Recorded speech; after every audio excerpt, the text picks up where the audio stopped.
नमस्कार, एस्ट्रल सूत्रस में आप सबका स्वागत है। आज है हमारा डे 20 ऑफ 29 डेज ऑफ सावन। आज की पूजा में हम सैटरडे पार्थिव शिवलिंग निर्माण, रुद्राभिषेक, शिव पुराण पाठ और शिवलिंग विसर्जन साथ मिलकर करेंगे।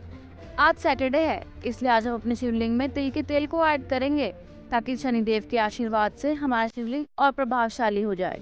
अब हम शिव पुराण की विदेश्वर संहिता का 18वां अध्याय पढ़ेंगे। इस अध्याय में ऋषि मुनि सूत जी से पूछते हैं कि बंधन और मोक्ष का स्वरूप क्या है, जिसके उत्तर में सूत जी कहते हैं कि जो प्रकृति आदि 8 बंधनों से बंधा हुआ है वह जीव बद्ध कहलाता है, और जो उन 8 बंधनों से छूटा हुआ है उसे मुक्त कहते हैं। प्रकृति आदि को वश में कर लेना मोक्ष कहलाता है। बद्ध जीव जब बंधनों से मुक्त हो जाता है तब उसे मुक्त जीव कहते हैं। प्रकृति आदि 8 तत्वों के समूह से देह की उत्पत्ति होती है। देह से कर्म उत्पन्न होते हैं और फिर कर्म से नूतन देह की उत्पत्ति होती है। इस प्रकार बारंबार जन्म और कर्म होते हैं। शरीर भी 3 प्रकार के बताए गए हैं, स्थूल, सूक्ष्म और कारण।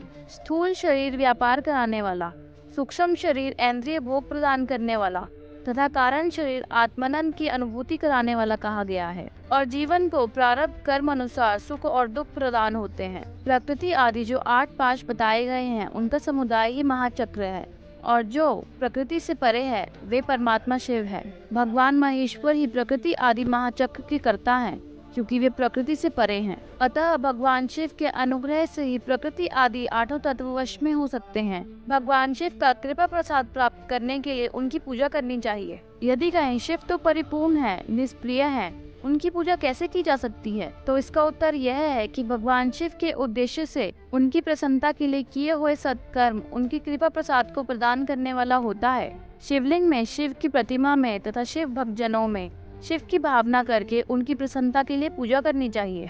वह पूजन शरीर से, मन से, वाणी से और धन से करना चाहिए। उस पूजा से महेश्वर शिव जो प्रकृति से परे हैं पूजा पर विशेष कृपा प्रदान करते हैं, और उनका वह कृपा प्रसाद सत्य है। शिव की कृपा से कर्म आदि सभी बंधन अपने वश में हो जाते हैं। कर्म से लेकर प्रकृति पर्यंत सब कुछ जब वश में हो जाता है तब वह जीव मुक्त कहलाता है और स्व आत्माराम रूप से विराजमान करता है। परमेश्वर शिव की कृपा से जब कर्म जनित शरीर हमारे वश में हो जाता है तब भगवान शिव के लोक में निवास करने का सौभाग्य प्राप्त होता है। इसको सालोक मुक्ति कहते हैं। जब तन मात्राएं वश में हो जाती हैं तब जीव जगदम्बा सहित शिव का सामीप्य प्राप्त करता है। भगवान का महाप्रसाद प्राप्त होने पर बुद्धि भी वश में हो जाती है। बुद्धि प्रकृति का कार्य है, उसका वश में होना शास्त्रीय मुक्ति कहलाता है। सर्वज्ञाता और तृप्ति आदि इसे सायुज्य मुक्ति भी कहते हैं। इस प्रकार लिंग आदि में शिव की पूजा करने से क्रमश मुक्ति स्वतः प्राप्त हो जाती है। इसी के साथ हमारा आज का शिव पुराण पाठ समाप्त होता है। हर हर महादेव। अब वक्त आ गया है हमारे शिवलिंग का विसर्जन करने का।